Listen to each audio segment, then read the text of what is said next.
Hello everyone, welcome to way to officer. I hope you all are doing well. आज मैं आप लोग के साथ करने वाली हूँ 12th जुलाई की फर्स्ट शिफ्ट की एनालिसिस। यस, आज मेरा एग्ज़ाम था फर्स्ट शिफ्ट में और मैंने टोटल किया है 82 अटैम्प्ट। जिस तरीके से मैंने एनालिसिस देखी थी 10th की और 11th की कि फर्स्ट शिफ्ट में कैसा पेपर आया था, उससे बिल्कुल ही डिफरेंट देखने को मिला। मैंने मेमोरी बेस्ड भी सॉल्व किया था 10th एंड 11th का, बट उससे बिल्कुल ही डिफरेंट था जो आज मैं पेपर दे के आई हूँ।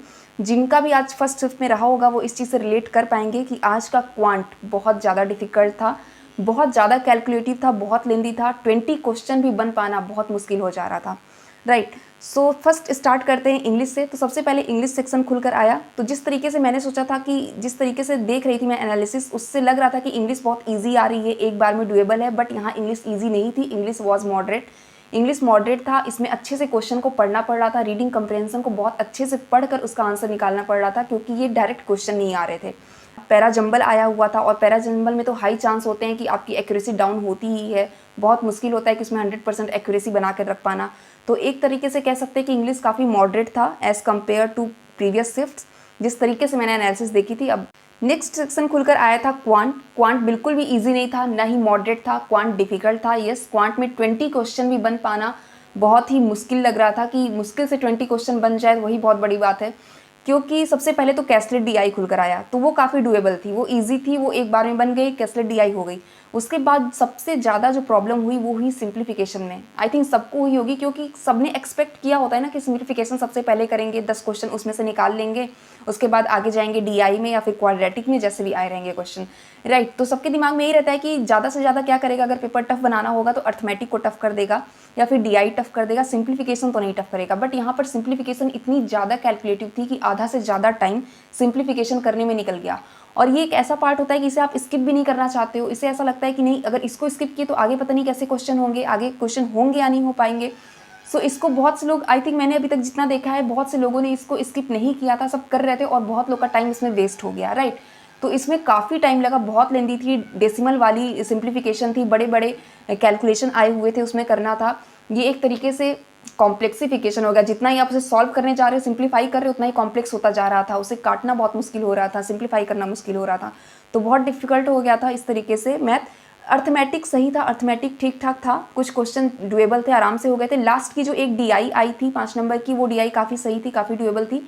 बट इतना टाइम निकल गया था ना कि सिंप्लीफिकेशन में इतना ज़्यादा टाइम निकल गया था कि लोग पूरे क्वेश्चन को, आखिर लास्ट के क्वेश्चन को अच्छे से देख नहीं पाए, या फिर उनके पास इतना टाइम नहीं बचा कि कर पाए। यही चीज़ मेरे साथ भी हुई, सिंप्लीफिकेशन में इतना ज़्यादा टाइम ले लिया कि मुझे लास्ट के क्वेश्चन करने में बहुत कम टाइम मिला था और मैं बहुत कम टाइम में ही क्वेश्चन कर पाई जितने हो सके थे। मैंने 21 क्वेश्चन, किसी तरीके से 21 क्वेश्चन क्वांट में हो गए थे, तो क्वांट मुझे काफ़ी डिफिकल्ट लगा था। ऐसा लगा था कि एसबीआई पीओ लेवल का क्वांट दे रहे हैं, तो इस तरीके से आया था क्वांट। और रीजनिंग काफ़ी इजी थी, रीजनिंग मुझे ठीक ठाक लगी, रीजनिंग में कर ले गई, 35 क्वेश्चन मैंने पूरे किए। इसमें मैं श्योर हूँ कि मेरी एक्यूरेसी पूरी 100% है।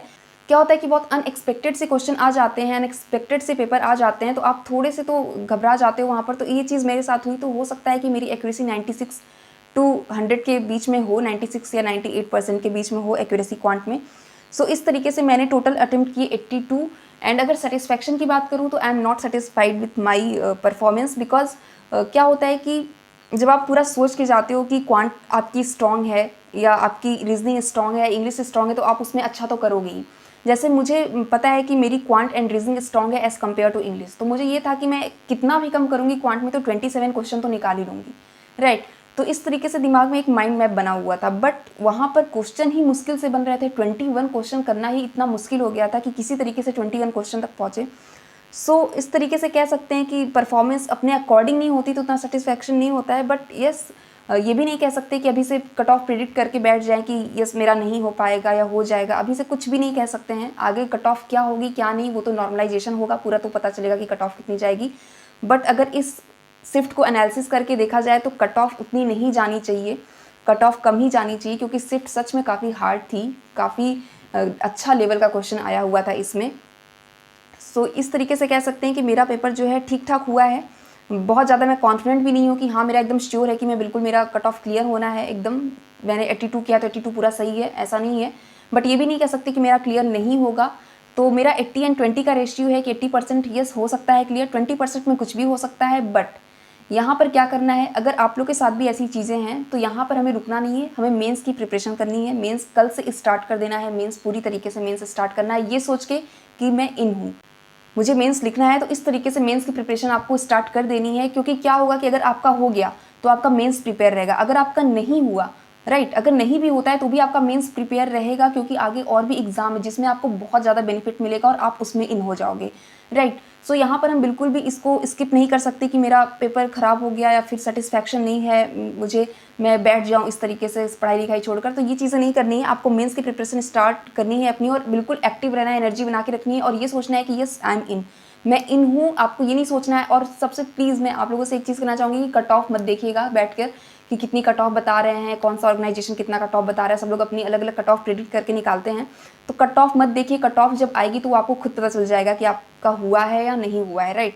हम बस अभी एक ही चीज़ कर सकते हैं, वो है मेंस की प्रिपरेशन स्टार्ट कर सकते हैं। और आगे बहुत सारी अपॉर्चुनिटी आ गई है, लाइक आरआरबी का भी एग्ज़ाम है, आईबीपीएस का भी नोटिफिकेशन आ गया है, तो हमारे पास कितना कुछ है अभी, राइट।